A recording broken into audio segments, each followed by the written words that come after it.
right, welcome to Tuesday Connect Season 6, our very, very fast episode. We took a bit of a break and it's really good just to be back.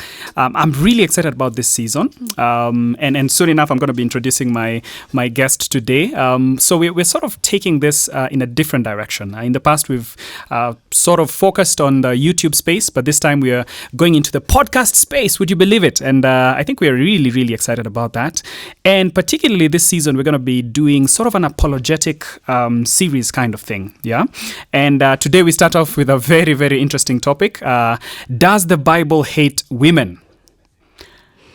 I'm tempted to just ask you that question right now at this point, but it would be good to know who's in the studio right now. But yeah, this is really exciting. With me in studio, we're recording this, by the way, at the Mamlaka Hill Chapel studios. And so I'll be expecting a lot more coming from us. But yeah, in studio is myself, Ted Wahome, one of the pastors here at Mamlaka, and Marion Joroge, who is a member actually of this church. So Marion, do you want to introduce yourself?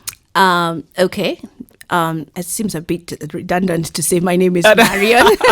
But yeah, I am a congregant here at Mamlaka Hill Chapel. Yeah. I think this is I'm not new to media. I think that's the first thing to sort of say to introduce myself. But I am definitely new to podcasts. So this is a whole new space for me. Thank you for this opportunity. Karibu sana. I'll send you the invoice. Do. I'm not sure if you'll get paid, but do. But I mean, if this is episode 1 and your first question or your first episode is, does the Bible hate women? I'm like, wow, Todd. I keep saying Todd. Todd Wahome. So it rolls off nicely, so that's fine. No, Ted. So if that's episode 1, does the Bible hate women? I can't imagine what episode 4, 5, 6 will be. You guys are in for a treat. I promise. By the way, the topics in this season are quite epic. I really am excited about this. Yeah. But before we even go into the topic, just tell us a little bit about yourself. I know it's a difficult question sometimes. It's probably one of the hard questions out there. And you would think by now I should have aced introducing myself. But I am a Christian. I think the most important identity that I wear is I am born again. I love Jesus Christ as my Lord and Savior, and that means by inference, I am a sinner. So that's a caveat right there for this discussion. That's a sinful human being speaking who's been saved by grace. But I'm also a wife and a mom and a business person. I work in business. 3 boys you have. And I'm a mom to 4 sons. Yes. Yeah. 4th one by not adoption, but more guardianship. Yes. Yeah, so it's a full plate for me. All right. Yeah. Excellent, I bet. All right, let's dive right in. Marion, I'm curious. Just tell us your own personal experience. Have you ever felt like, the Bible unfairly treats women or something like that? What has been your interaction with the Bible as a woman? And how have you, sort of thought about this question? That's a pretty good question. I think when you asked me to introduce myself, one of the things that I think I would want people to know coming into this discussion is I'm sort of those people who those people who are told and they know not to do. You're told don't do this and they don't do. And then there are those people who read about it and they read other people's experiences and they know, don't do that. Like those who learn out of books and reading other people's experiences. Yeah. And then I say there are those who have to pee on the electric fence to know not to do it. So you can imagine where I am. I'm kind of those people who, why are you telling me not to do? I want to do so that I see why you're saying not to do it. And that's not a wise way to live your life. And pretty much as a young person, that's a bit of my world outlook. My outlook on life was, I want to know why certain things shouldn't be done. So you can imagine the kind of relationship I had with the Bible as a young woman. It was always challenging boundaries and asking God, so why do you say this? God, you're pretty unfair to women. God, I don't see why. How could you even say that if you're a loving God? Yeah. So there's been some pretty intense struggles. I think a lot of those struggles have been resolved. And I am now wisely on the other side where I can come back and say, the Bible does not hate women. If anything, through the Bible, I have been very, very affirmed in my journey of womanhood. This many past decades. All right. And they are We won't decades. ask how many. Thank you. Yeah. Yeah. You never ask a woman's age. Yeah. But back to those struggles, because I think that's where maybe listeners of our podcast might be, some of them at least. There are people who probably, for one reason or the other, and I don't know if anything comes to mind in terms of what particular struggles did you have in the past about some attitudes and things that you saw that you thought, hey, why is this the case? Are there things that you could we maybe tease that out a little bit? Yeah, sure. So I'll share some of the stories that stood out for me in the Bible that I really struggled with. Yeah. So it was primarily around biblical characters. I think the most significant for me was Leah in the Bible. The story, I'm sure people, Christians will be familiar with the story of Jacob, Leah and Rachel. And the story goes, I'll just sort of like high level it. So Jacob is in love with Rachel, wants to marry her. Their father tricks Jacob into marrying Leah first. And the Bible is explicit about how Rachel was really beautiful in form and figure, and she had lovely eyes, and Leah was not. And one of the things, one of my struggles with the Bible is just how explicitly it goes into detail. Like, it's like God is making no apologies. And here, when I say God, I mean, you have to come from the understanding that we believe the Bible to be divinely authored by God, in as much as it was written by men, but it was inspired by God. Yep. And so everything around scripture we attribute directly back to God. Okay. And so for me, even coming into the story of Leah and Rachel, I'm like, really, Lord, you had to tell us, like, Rachel was really lovely and Jacob was totally in love with her. Yeah. That for me was like, that is so. And then this is a culture where your father's word was law. You couldn't go against that. And then your dad gives you to this man whom you know is in love with your sister. Can you imagine what her life must have been like? And I was like, God, really, oh my God, like, how unfair is that? And then even stories of women like Hagar, your a slave servant in a household, a man and his wife have a conversation and decide you're it. And that just like sends your life topsy-turvy. I'm like, what's up with that, God? Really? Yeah. And I mean, the Bible doesn't skimp on the details. We get to hear the depth of the detail of what happens. Absolutely. So for me, that presented some real struggles for me in how I perceived God. Yeah. Okay, good. And I mean, if you've brought up some really good stories out of there, because it does look sometimes as though the woman has no voice per se. And I've talked to women who've said, I don't feel like the Bible gives me a voice per se. Part of the other things that I hear people struggling with is even just the question of, and this is a thorny one, of headship and submission, right? And I think you've touched on it a little bit. That's totally for a different, like we can expound on that in a different episode. But if we come back home to our Kenyan context, what do you think sort of contributes also to this conversation? Why is this becoming more and more an issue where maybe some women might say, hey, I feel like the Bible is not fair towards women? Are there things in our context maybe that you can think about? Yeah. Absolutely. So one of the problems around understanding or appreciating scripture is our worldview. And by that, I think I also mean unapologetically that we live in a fallen world. And so many times we transpose our broken lenses into how we read scripture.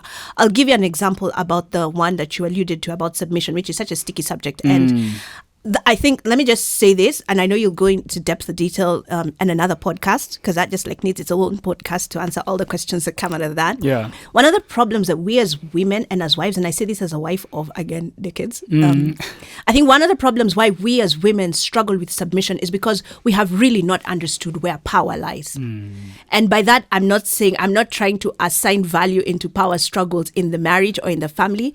It is to say that power and authority rests with the Lord. And so when God says, you wives, submit, that is, I am the one in charge here. It's not your husband. It's not you. It's me. And me, I have said you submit because this is how it works perfectly. And submission is such a posture of power. Any wife who has ever or has stood in the place of submission, paradoxically, has seen just how powerful it is. Part of our struggle as wives around submission is because we think we can control our husbands, or we can influence them, or cause them to behave and act in a certain, or manipulate them in a certain way, which actually, when you look back, is kind of not like very different from what Eve did, like where we're sort of challenging God's position and authority. And so submission is actually a conversation around not understanding where power and authority lies in your marriage and in your home. Yeah. And I think that's enough to say about that before we just like sort of go off another tangent. Yes. Yeah. And somebody has said, maybe in sort of like colloquial terms or something like that, when it comes to like even who makes the decisions, for instance, in the home, and it's interesting that we should zero in a little bit on the marriage space. If somebody is sort of, because the wife has sometimes been likened to the neck, that sort of determines the turning. So who has the real power there? Maybe that's something that we could, think about in terms of just, there's actually real power, as you said, in submission. But are there other factors maybe that are contributing to this? Are there cultural shifts, perhaps? Yeah. So going back to the question, the broken lens. So our culture, and really it is true, it is a product of even understanding scripture, the things that were happening in the times of Leah and Hagar. Those were products of the experiences that these women went through, were really products of cultures that already had like an embedded bias for the power resided in the owner of the slave. Power resided in the father and the male relatives in the family. And so the women were already at a point of disadvantage. And you have to understand that culture is a human construct. It's not a God construct. Yeah. If anything, through Christ has come to redeem us from some of these broken cultural constructs we come up with. And again, that's also another podcast for another day. But really, this is what the Bible does, is it affirms the brokenness of the world that we live in. And the way to look at some of these things that happened to these women is to see how God, in spite of the broken culture and context that these women were in, that actually worked to their disadvantage, God actually comes up with a very redemptive plan for them. And so for me, that taught me God does not hate women. If anything, he saves us, he affirms us, he redeems us, and he gives us a new identity. If anything, an even more powerful identity. We're very quick to talk about the Leahs and the Hagars, because I'm the one who brought them up. So I would also then like to talk about the Deborahs and the Giles, by whom, these were women who were leaders of Israel. There's also the Bible in the book of, and you're the pastor here, I need to be careful I get my quotations right. I think it was in the book of Joshua or Judges, Joshua. There's the story is told of Zelophehad's daughters who go and say to Moses, our father only had daughters. Even us, we want land. But there's your gawing land for the tribes of Israel. Even us, we want a share. And the leaders of Israel, Moses included, had them, and they were given an inheritance. So we are very quick to filter the stories in the Bible through the lens of what we perceive as the oppression of women, but many times we gloss over the outstandingness and the amazingness of women who the Bible affirms their positions of like they were empowered, they were articulate, they stood up and they spoke for themselves. I think the Bible is a champion of the freedom and the rights of women, but we tend to not see that part so well because our judgment is very clouded by our experiences and the cultures that we live in. And allow me to play the devil's advocate. Sure. Right? Because I think earlier on we were discussing and just talking about some difficult texts, for instance. There are parts of the scriptures where, for instance, in Numbers 5, that talks about if there is adultery or something like that with a certain lady, there were certain tests that were supposed to be done, a certain drink, and sometimes it could cause like infertility or something like that. What do you, as you're reading, as a woman, as you're reading texts like that, what's going through your mind and how are you processing that? Do you feel, because there was a test, I think even for men as well, but it seems as though, and I think I was talking to a female colleague of mine who said that sometimes, yes, I read this text, but as a woman, I start asking myself like, wait, Kitu is are they being unfair to us or something like that?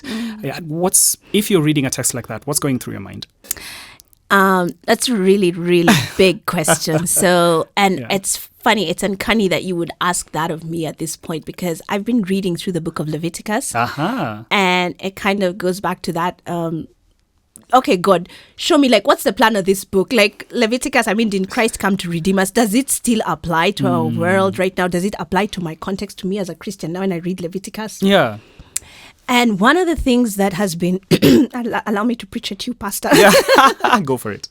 Go for it. I receive it. So one of the things that I have particularly loved and cherished about reading Leviticus right now is that it really is highlighting, and I don't mean highlighting, I mean like really radiating how brilliant Christ is. Because when you read through the priests and the sacrifices and the things that they were making, and then you see that Christ actually just came to like fulfill all of that, like perfect sacrifice, no need for guilt, sin, offering. Yeah. But the other thing that Leviticus is doing right now is that it's showing the compassion and the mercy of God to humankind.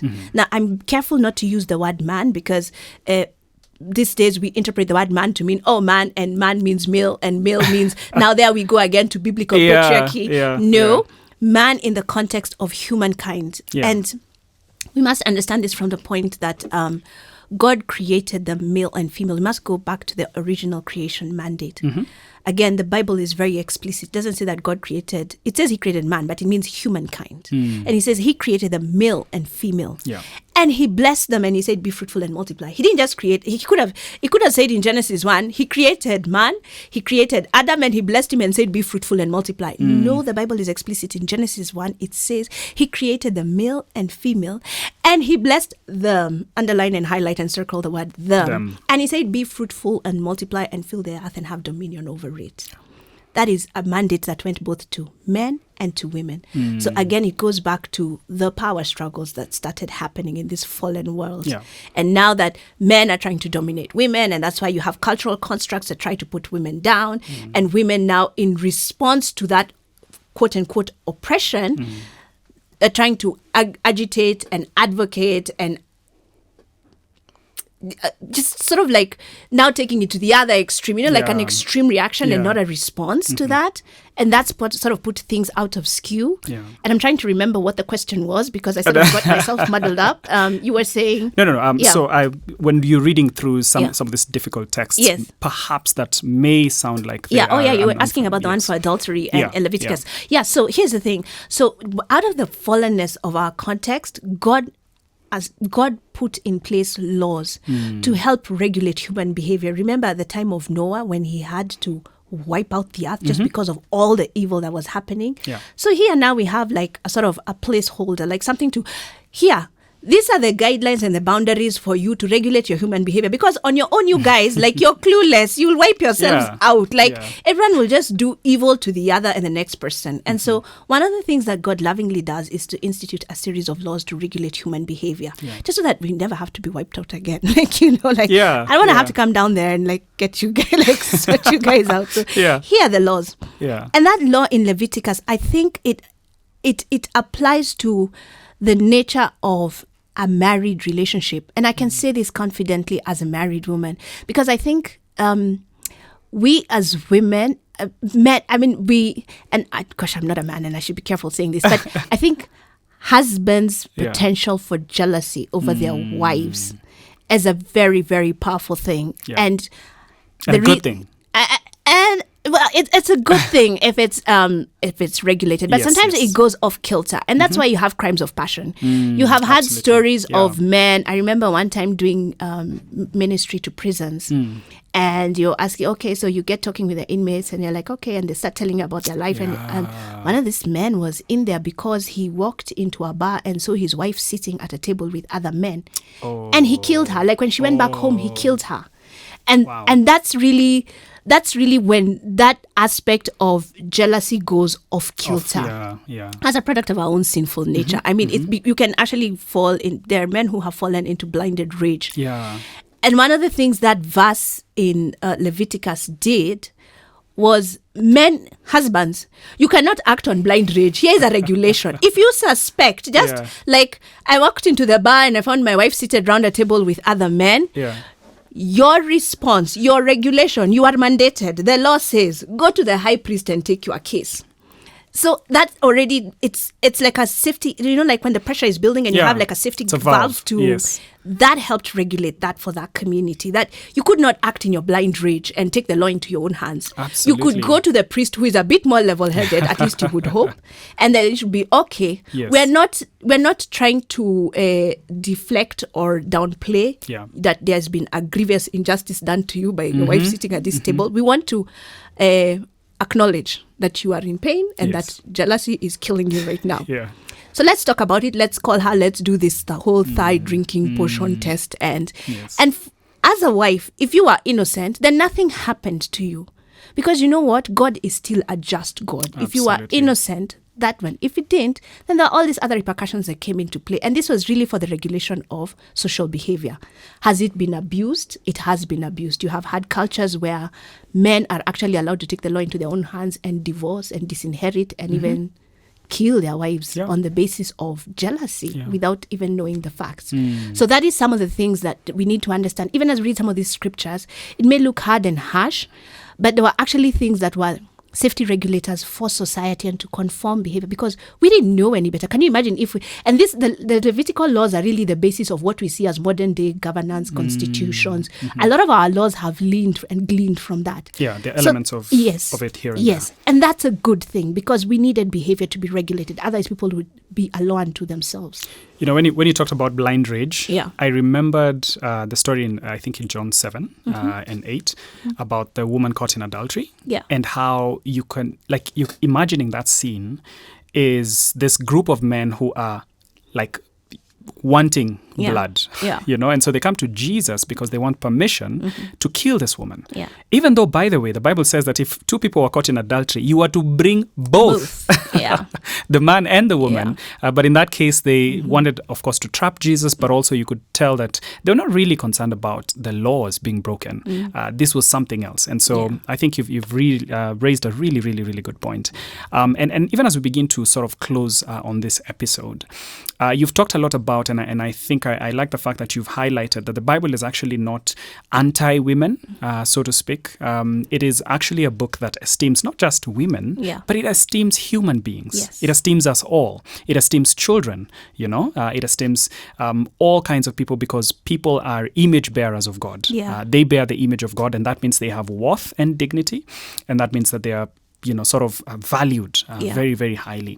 What are some of the things or some of the biblical attitudes that especially, and I think you've already started us out on that, what are some of these, maybe we can tease that out a little bit, these attitudes that portray a very positive picture of what the Bible sees as the place of women, and especially even as we see that in light of the coming of Jesus? Wow. As you were asking the question, I was just really reminded that, first of all, the Bible is unequivocal. Did I use that word correctly? It's unequivocal. Unequivocal. Yeah. Well said. It's unequivocal about there is no male, there is no female. So that whole Galatians power, 3. that whole power struggle dynamic between the sexes, it does not exist in a biblical set, in any Bible believing context. If the Bible is to be applied properly, then you should not have that struggle between men and women, especially for Christians. Christians, because you know that your value is first and foremost just because you are made in the image of God. Now here's the other thing. I want to take it a step deeper. Okay. The Bible is not just affirming of women, but it's affirming of womanhood. Who I am as a woman. Oh, that's good. Even my marriage doesn't do that for me. I'll give you an example. Let me give why I say this. And the resurrection story, when Jesus was crucified, laid in the tomb, he died. First of all, wow, this is like, allow me to preach at you again. So, and that, I really thank God for the Bible, because Christ is so affirming of whom I am as a woman. And the thing I can say, why I can say that with so much conviction and passion, is even when you read Psalm 139 and it says, Lord, you created me and you know me. You perceive my thoughts from afar. Even before I say a word, you already know what I'm going to say. You know what? Like, that is so true of how God knows me as a woman. I have seen that in my life. Like, this is eyewitness account right here. And there's so many instances, but because we don't have time, I can't go into all of that. But Yeah. I just want to pick out 2 instances in the Bible where Christ is so affirming of womanhood. Okay. The woman who, when Jesus goes into Simon's house, and then the story is told of a woman who came, and she started crying at his feet, and she was wiping her tears with his hair. In front of everyone, eh? In front of In a very everyone. patriarchal society. Like, even in this day, like, by whatever, like, this is like 2023. Like, even today, like, if some woman walked in and like, started, what? like, that's a My bit hair. much. Like, even for us modern liberated women, like, like, that was just like, oh my, like, we can't process that. Yeah, That is why God says his ways are not our ways. Like, his ways are so much higher and holier. And that doesn't faze Christ. He accepts her act of worship. Like, you cry in front of this man, cry on my feet with In your fact, hair. he rebukes them. He says, rebukes let them. her do it. Yes. Yeah. Christ is so, like, he knows he's not intimidated by emotion. Yeah. I mean, I've been married and I have a wonderful relationship with my husband and all those really nice things, but there's a level where you also need to manage your emotions, even in a marriage, because it can be a bit much. Like, we women can be a bit much. When we decide to bring our emotional A game to any situation, it can be a bit much for men. I'm so sorry. I'm tempted to digress because, I mean, sometimes, like, say, even in the midst of like an argument, and then maybe if a woman cries. Yeah. Have you watched there's an animation called, I think, Inside Out Yeah. or something like that. It's an animation that shows you what's happening in the mind. Yeah. It's pandemonium for a man because he's like, oh, what are we supposed to be doing here? I know. You know? Like, it's So, yeah, it's I a hear total you. curveball. So Yeah, you can imagine. absolutely. This one's not only crying, like, she's crying at his feet and she's wiping it with her hair. Like, by any account, any man would be like, okay, I can't. And then in the presence of other, like, this is not Yes, quietly, like, in a yes. corner randomly. Yeah. This is like in the presence of people, in the presence of witnesses. Christ is not fazed by that. He's not fazed by me being emotional. And that's been one of the most liberating things that has ever happened to me. I've ever learned that's as a good. woman. Like, I can be as broken and as emotional Yeah. as I want before God, and that doesn't intimidate him. Do you think the same applies to men? I don't know. Do men want to be broken and emotional? I don't know. Let's have a podcast Sometimes, about that. maybe, Like, yeah, maybe. right. I think sometimes we do.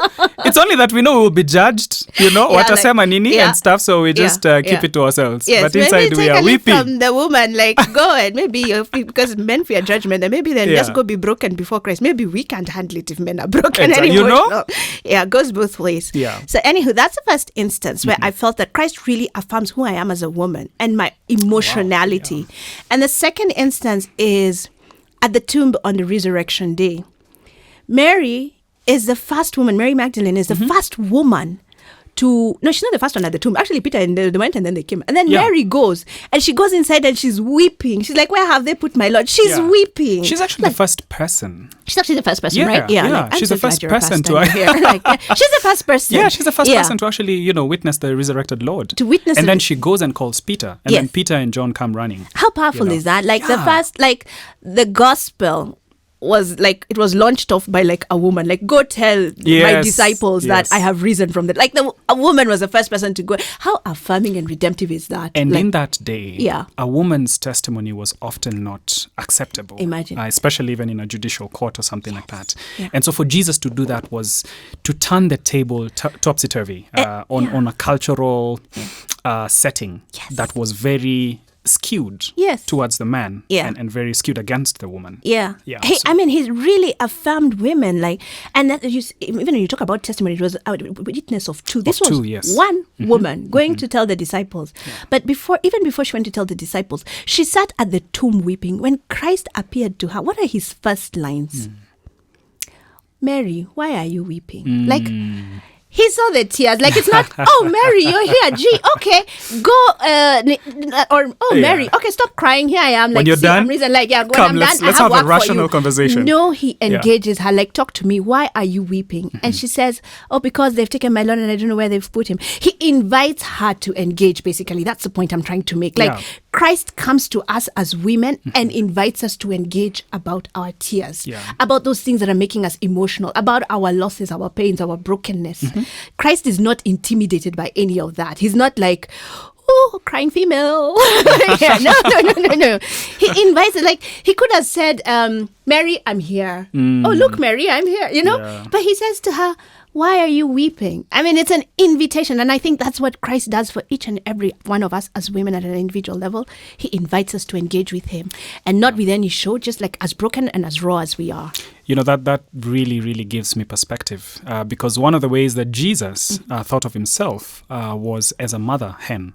You remember when he was coming into Jerusalem, and he said, Jerusalem, Jerusalem, that's how I have longed to sort of like bring you in, sort of the picture of to gather you under my wings, sort of as a mother hen, and so Jesus is the one who's made us, and so he's made both men and women, right? It's the Godhead that made human beings in his image as male and female. So Jesus is actually very familiar with that space. And Marion, even as we conclude, we just have a very few minutes to conclude this episode. I don't know if you have any parting words to any woman who is struggling perhaps with this question, or some other species of this question. What do you say to a woman who might have had struggles? And some of his struggles, by the way, come from very real experiences, because we do not want to be, we are not aloof on the fact that still throughout history, women may have been on the battering end of a very patriarchal society and stuff like that. And in some ways, even our African traditional cultures are slightly, one would say, I don't even know if I should probably say slightly, maybe just say that they're sometimes patriarchal.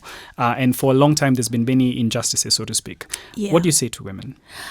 I would say that, many times, a lot of our cultures, especially African cultures, have perpetuated the patriarchy, like the male side at cost to women. And that's a product of our fallen world. But also we are living in a generation where we are seeing the other extreme. Now there is a culture and a voice that's being perpetuated that's elevating women at cost to men. So now you're like, if I'm submitted, and that word needs to be unpacked, like that we can't do that right now.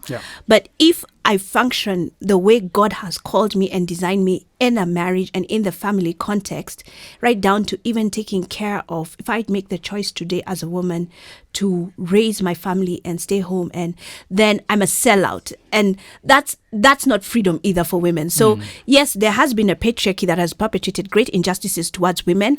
But what's happening right now is also perpetrating further injustices to women in a deceptive kind of way. Like, you need to push back because men have been the enemy. Men have not been the enemy. Yes, men have perpetrated some grievous injustices against women, but they are not the enemy. So pushing back and fighting men and fighting my husbands and fighting for power struggle and all these other things that are sort of being the narrative that's kind of being sold right now, it's not giving us women freedom. It's perpetuating a new type of injustice to us, and it's holding us bondage to another standard that is false and very disappointing.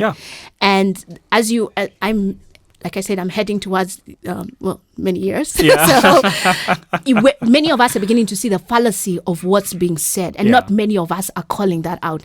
So I think yes, we've looked too long at the traditional cultures and patriarchies, but also what's happening right now, and I'm not saying that women don't have rights. I'm saying part of the extremes to which is being taken is also false.